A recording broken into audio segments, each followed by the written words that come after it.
نجات گنبدِ آفاق میں روشن ہوئی شمع نجات، پر فشاں ہے زلف لیلائے رموز شاہ جہاد، پر فشاں ہے زلف لیلائے رموز شاہ جہاد، زندگی علم فراقت کا مزہ چکھنے کو ہے، زندگی علم فراقت کا مزہ چکھنے کو ہے، فرش پر پیغمبر حکمت قدم رکھنے کو ہے،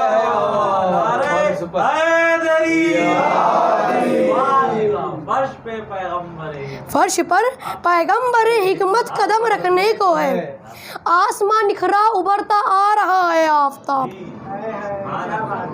آسمان نکھرا ابھرتا آ رہا ہے آفتاب، اٹھ رہی ہے روح و اسرار و حقائق سے نقاب، اٹھ رہی ہے روح و اسرار و حقائق سے نقاب، کھل رہی ہے ذہن پر عبرت و عرفاں کی کتاب، کھل رہی ہے ذہن پر عبرت و عرفاں کی کتاب، کہہ رہی ہے زندگی یا لیتنی کنتو تراب، کیا کہہ رہی ہے زندگی؟ یا لیتنی کنتو تراب، یا لیتنی کنتو تراب، عارف مجدہ شہ عارفہ آنے کو ہے، عارف مجدہ شہ عارفہ آنے کو ہے، اے زمیں سجدے میں گر جا آسمان میں، اے زمین سجدے میں گر جا آسمان، اے زمین سجدے میں گر جا آسمان کو ہے۔ السلام علیکم ورحمۃ اللہ وبرکاتہ۔ آج 13 رجب کا دن مولائے کائنات خیبر شکن باب العلم ابو تراب کرم اللہ وجہ الکریم کی یوم ولادت کا دن ہے۔ آپ سب کو بہت بہت مبارک ہو۔ آئیں اور مل کر آپ نبی کریم صلی اللہ علیہ وآلہ وسلم سرکار کی بارگاہ رسالت میں درود پاک کا نذرانہ پیش کریں۔ السلام علیکم یا حبیبی یا رسول اللہ صلی اللہ تعالیٰ علیہ نبی کریم صلی اللہ علیہ وسلم سرکار کا فرمان ہے، انا و علی من نور واحد، میں اور علی ایک ہی نور سے بنے ہیں، وہی نور جو حضرت آدم علیہ السلام کی پیشانی پہ رکھا گیا اور پھر منتقل ہوتے ہوتے حضرت عبد المطلب تک پہنچا، اس کے 2/3 حصے حضرت عبداللہ علیہ السلام کو ملے، جن سے آپ نبی کریم صلی اللہ علیہ وآلہ وسلم سرکار کا ظاہری طور پر ظہور ہوا، بہت اچھا، اور 1/3 حصہ حضرت ابو طالب علیہ السلام کو ملا، جن سے آپ مولائے کائنات کا ظاہری طور پر ظہور ہوا۔ کیا بات، اور اس بات کی دلیل یہ ہے کہ حضرت امام حنبل رضی اللہ تعالیٰ عنہ کی کتاب فضائل صحابہ میں وہ یہاں تک لکھتے ہیں کہ اللہ سبحانہ تعالیٰ نے حضرت آدم علیہ السلام کو پیدا فرمانے سے 14,000 سال پہلے کہ نور کو بھی پیدا فرمانے سے 14,000 سال پہلے ایک نور پیدا فرمایا، اس کے فیضان سے دوسرا نور پیدا فرمایا، ایک نور کا نام محمد رکھا، دوسرے نور کا نام علی رکھا، ایک نور کا نام محمد رکھا، دوسرے نور کا نام علی رکھا، تو یہ شان ہے مولائے کائنات کی۔ آپ نے اپنی حیات مبارکہ میں کبھی بھی اپنی پیشانی مبارک کو کسی بت کے سامنے جھکنے نہیں دیا، کبھی بھی کسی بت کے سامنے جھکنے نہیں دیا، اسی لیے آپ کو کرم اللہ وجہ الکریم کہتے ہیں، اور اللہ سبحانہ تعالیٰ نے آپ کی پیشانی کو کسی غیر کے سامنے جھکنے سے مکرم فرمایا ہے۔ ایسے تو آپ کے کئی لقب ہیں، پر آپ کا سب سے پسندیدہ جو لقب ہے وہ ابو تراب کا ہے۔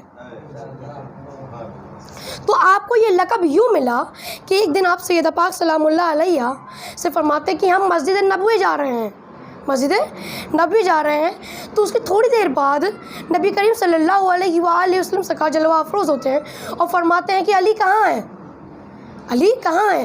تو آپ فرماتی ہیں کہ مسجد نبوی گئے ہیں، مسجد نبی گئے ہیں۔ تو سرکار جب مسجد نبی تشریف لاتے ہیں تو دیکھتے ہیں کہ مولائے کائنات وہیں آرام فرما ہے، اور آپ کی چادر ہٹ گئی ہے، اور آپ کی پشت مبارک مٹی سے آلودہ ہے۔ تو سرکار اپنے دست مبارک سے اس مٹی کو جھاڑنے لگتے ہیں اور فرماتے ہیں گم ابو تراب، گم ابو تراب۔ اس کا ترجمہ یوں ہے کہ اٹھو اے مٹی کے باپ، اٹھو اے مٹی کے باپ، اٹھو اے مٹی کے باپ، اٹھو اے مٹی کے باپ۔ آپ نبی کریم صلی اللہ علیہ وآلہ وسلم سرکار نے فرمایا انسان معدنی کھانوں کی طرح ہے، جیسے سونے کی کھان ہوتی ہے اس میں سے سونا نکلتا ہے, کوئلے کی کھان میں سے کوئلہ نکلتا ہے, اور ہیرے کی کھان میں سے ہیرا نکلتا ہے. لیکن ہیرے کی قدر و قیمت تب ہوتی ہے جب جوہری اسے تراشتا ہے. ویسے ہی نبی کریم صلی اللہ علیہ وآلہ وسلم سرکار نے اپنی پوری حیات مبارکہ مولا کائنات کو تراشتے رہے اور علم دیتے رہے, تراشتے رہے اور علم دیتے رہے. اور آپ مولا کائنات نے خود ارشاد فرمایا ہے کہ آپ نبی کریم صلی اللہ علیہ وآلہ وسلم سرکار نے آپ کو ایسے علم عطا کیا جیسے کوئی پرندہ اپنے بچے کو چن چن کے دانہ کھلاتا ہے. کیسے علم عطا کیا؟ جیسے کوئی پرندہ اپنے بچے کو چن چن کے دانہ کھلاتا ہے, چن چن کے دانہ کھلاتا ہے. اسی لیے آپ نبی کریم صلی اللہ علیہ وآلہ وسلم سرکار نے فرمایا انا مدینۃ العلم و علی باب ہوا, تو میں علم کا شہر ہوں, حضرت علی علیہ السلام اس شہر کا دروازہ ہیں. تو یہ حدیث جب دور تک پہنچی تو یہ حدیث خارجیوں تک بھی پہنچی. تو اس حدیث کو پرکھنے کے لیے اور معاذ اللہ مولا کائنات کے علم کا معیار دیکھنے کے لیے انہوں نے آپس میں مشورہ کیا کہ ہم مولا کائنات کی بارگاہ میں جائیں گے, ان سے سوال کریں گے اور ان کے معاذ اللہ علم کا معیار دیکھیں گے. تو انہوں نے آپس میں مشورہ کیا کہ ہم ایک ہی سوال پوچھیں گے. تو یہ سب مولا کائنات کی بارگاہ میں تشریف لائے اور کہنے لگے یا سرکار آپ کو باب العلم کہا گیا ہے, آپ کو باب العلم کہا گیا ہے, تو ہم آپ سے چند سوالات پوچھنا چاہتے ہیں. تو آپ نے فرمایا پوچھو. تو پہلا خارجی آگے بڑھا اور کہنے لگا یا مولا علم بہتر ہے یا مال؟ تو یہ وہ سوال تھا جو 11 کے 11 خارجی پوچھنے والے ہیں, علم بہتر ہے یا مال؟ تو آپ نے فرمایا علم. تو اس نے بولا اگر سرکار علم بہتر تو اس کی دلیل کیا ہے؟ دلیل بھی مانگ رہا ہے, جواب تو لیا ہی لیا, اب دلیل بھی مانگ رہا ہے. تو آپ نے فرمایا کہ علم نبیوں اور ولیوں کی میراث ہے, نبیوں اور ولیوں کی میراث ہے, جبکہ مال قارون و شداد کی میراث ہے, مال قارون و شداد کی میراث ہے. پھر دوسرا خارجی آیا, اس نے پھر سوال کیا سرکار علم بہتر ہے یا مال؟ تو آپ نے فرمایا علم. پھر اس نے مانگی دلیل. تو آپ نے فرمایا کہ تم مال کی حفاظت کرتے ہو, ہم مال کی حفاظت کرتے ہیں, تم مال کی حفاظت کرتے ہو لیکن علم تمہاری حفاظت کرتا ہے, علم تمہاری حفاظت کرتا ہے. پھر تیسرا خارجی آگے بڑھا, پھر اس نے پوچھا سرکار علم بہتر ہے یا مال؟ پھر آپ نے فرمایا علم. پھر اس نے بولا دلیل کیا ہے مولا اس کی؟ تو آپ نے فرمایا علم خاص دوستوں کو عطا کیا جاتا ہے. کن کو؟ خاص دوستوں کو عطا کیا جاتا ہے, جبکہ مال ہر کس و ناقص کو ملتا ہے, ہر کس و ناقص کو ملتا ہے. ایسے کرتے کرتے 11 کے 11 خارجیوں کو آپ نے سب کو ایک ہی جواب کی الگ الگ دلیل دی. اب غور فرمائیے کہ سرکار اب آپ کیا ارشاد فرماتے ہیں کہ تم تو صرف 11 ہو, جتنی میری زندگی ہے آتے رہتے, جتنی میری عمر ہے آتے رہتے, تب بھی میں اس ایک سوال کا ان سب کو الگ الگ جواب دیتا.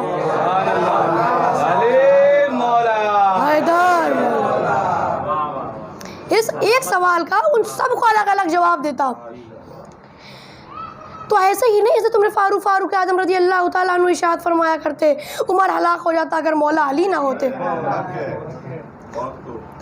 تو آپ مولا کائنات نے ارشاد فرمایا قرآن مجید کا سارا علم سورہ یاسین کے اندر ہے, سورہ یاسین کا سارا علم سورہ بقرہ کے اندر ہے, سورہ بقرہ کا سارا علم سورہ فاتحہ کے اندر ہے, سورہ فاتحہ کا سارا علم سورہ فاتحہ کے بسم اللہ کے اندر ہے, اور بسم اللہ کا سارا علم اس با کے اندر ہے, اور اس با کا سارا علم با کے نقطے کے اندر ہے. تو آپ نے فرمایا انا نقطۃ التحت البا, علی اس با کے نیچے کے نقطے کا نام ہے.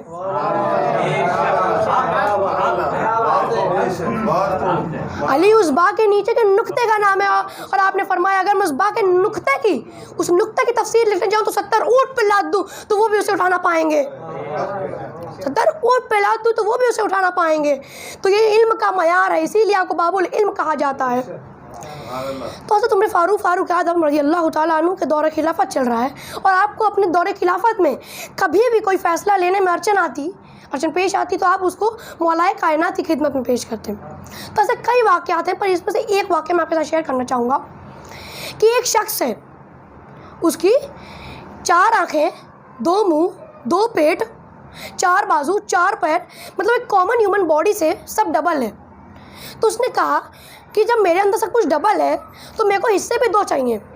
تو پراپرٹی کا معاملہ سے کہا کہ میرے کو حصے بھی 2 چاہیے، کہ میں ڈبل ہوں تو مجھے 2 حصے چاہیے.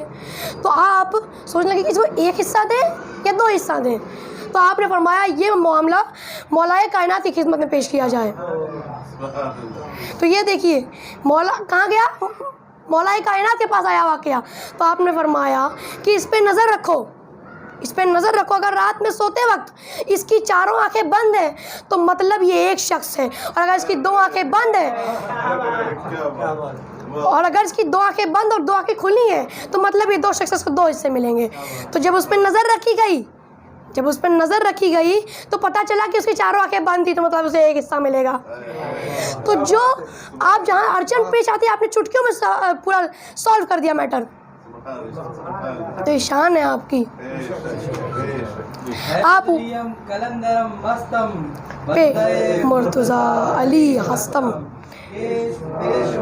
تمام رندانم کہ سگے کوئے یزدانم، اے سگے کوئے شیر یزدانم یا علی. آپ وہ ہستی ہیں کہ نظریں اٹھائیں تو عرش اولا دیکھتی ہیں، نظریں جھکائیں تو تحت الشرع دیکھتی ہیں. میں آپ کے علم کا معذاللہ کیا آپ کی شان شانہ کیا بیان کر سکتا ہوں جب نبی کریم صلی اللہ علیہ وآلہ وسلم سرکار نے فرمایا، نے کیا فرمایا، ارشاد فرمایا ہے کہ اگر 7 سمندروں کے پانی کو روشنائی بنا دی جائے، دنیا کی ساری لکڑیوں کو قلم بنا دیا جائے، اور اس زمین و آسمان کو تخت بنا دیا جائے لکھنے کا، اور انسان، جنات، ملائک، فرشتے سب مل کے حضرت علی علیہ السلام کی منقبت لکھنے لگے، تو یہ تو گویا سوچا جا سکتا ہے کہ پانی خوش پڑ جائے گا، قلم گھس جائیں گے، پر مولا علی علیہ السلام کی ایک باب بھی پورا نہ ہوگا، کا ایک باب بھی پورا نہ ہوگا، ایک باب بھی پورا نہ ہوگا. آپ نبی کریم صلی اللہ علیہ وآلہ وسلم سرکار نے فرمایا کہ خود یہ عمر فاروق اعظم رضی اللہ تعالیٰ عنہ نقل فرماتے ہیں کہ میں نے خود نبی کریم صلی اللہ علیہ وآلہ وسلم سرکار سے سنا ہے کہ حضرت علی علیہ السلام کا چہرہ دیکھنا بھی ایک عبادت ہے. تو گفتگو ہو ہی رہی تھی تو ایک صحابی اٹھ کے کہنے لگے، یا سرکار اگر جو لوگ دور دراز رہتے ہیں، مینس دوسری کنٹری میں رہتے ہیں، تو وہ تو اس عبادت سے محروم ہو جائیں گے پھر. تو آپ نے فرمایا کہ علی علیہ السلام کا ذکر بھی عبادت ہے، کا ذکر بھی ایک عبادت ہے. پھر ایک صحابی کھڑے ہو کے کہنے لگے، یا سرکار اگر کبھی کوئی ایسا بھی دور آ جائے جب مولائے کائنات کی شان شانہ بیان یا ان کے ذکر کرنے سے منائی ہو جائے تب ہم کیا کریں؟ تو آپ نے فرمایا حضرت علی علیہ السلام سے محبت کرنا بھی ایک عبادت ہے،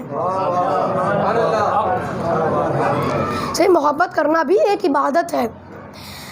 تو آپ نبی کریم صلی اللہ علیہ وسلم سرکار نے خود فرمایا ہے کہ اگر کسی کی زندگی حضرت نوح علیہ السلام کی جتنی ہو، 1000 سال تک روزے رکھے، 1000 سال تک پیدل حج کرے، اور اگر اس کے دل میں بغض علی علیہ السلام ہیں تو جنت کے جنت کی خوشبو بھی سن نہیں سکتا. کون فرما رہے ہیں؟ نبی کریم صلی اللہ علیہ وسلم سرکار فرما رہے ہیں. غور فرمائیے کسی نے کیا خوب کہا ہے، بدن پہ جام حرم، دل میں بغض علی. بدن پہ جام آئے حرم، دل میں بغض علی، یہ تیرے نصیب کا چکر ہے، طواف نہیں.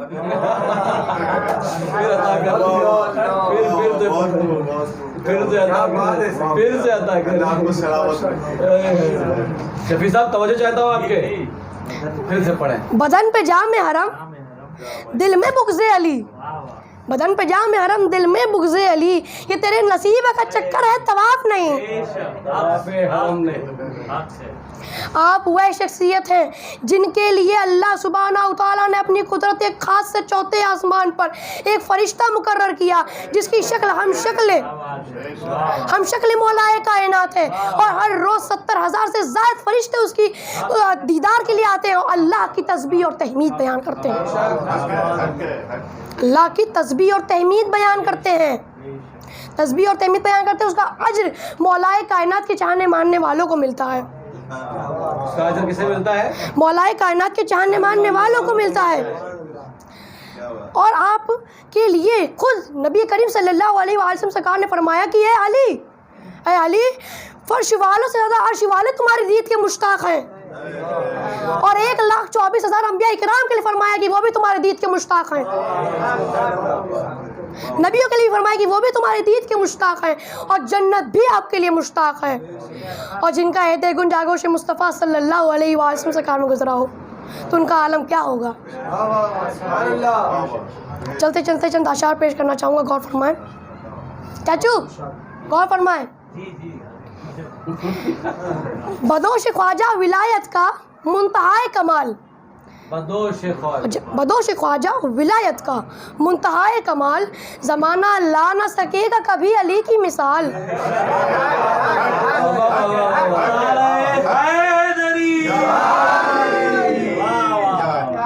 زمانہ لا نہ سکے گا کبھی علی کی مثال, علی کے نور سے مردان حر تجلی گیر, علی کے نور سے مردان حر تجلی گیر, علی کا فخر ہے بدر و حنین کی توقیر, علی کا فخر ہے بدر و حنین کی توقیر, علی کا عزم وہ ہے جرت فضائے اہل حرم, علی نصیر و علی ناصر و علی محکم, علی نصیر و علی ناصر و علی محکم, علی کا زور ہے مرب شکار کفر شکن, علی کا زور ہے مرب شکار کفر شکن, علی کا ضرب ہے خیبر کے مارگے کی فبن. غور فرمائیے, علی ہے معین ام الکتاب و نفس رسول, رسول علی ہے معین ام الکتاب و نفس رسول, علی لطیف علی حسن علت و معلول, علی لطیف علی حسن علت و معلول, علی ہے پرتب ذات, علی شہید و علی شاہد و علی مشہود, علی وجود و علی واجد و علی موجود, علی وجود و علی واجد و علی موجود, علی علیم و علی عالم و علی معلوم, علی علیم و علی عالم و علی معلوم, علی قسیم و علی قاسم و علی مقسوم, علی قسیم و علی قاسم و علی مقسوم, علی خبیر و علی مخبر و علی ہے خبر, علی خبیر و علی مخبر و علی ہے خبر, علی نذیر و علی ناظر و علی ہے نظر, علی ہے نظر, علی خزین و علی خازن و علی ہے مخزن, علی خزین و علی خازن و علی مخزن. ہر ایک ادا میں 100 جلوے مہتابی کے, ہر ایک ادا میں 100 جلوے مہتابی کے, نثار دیدہ و دل شان بوترابی کے.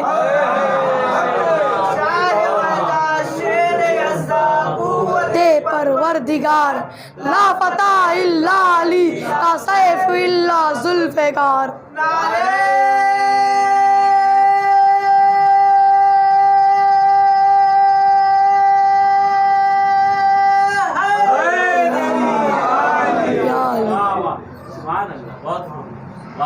وما علینا الا البلاغ المبین.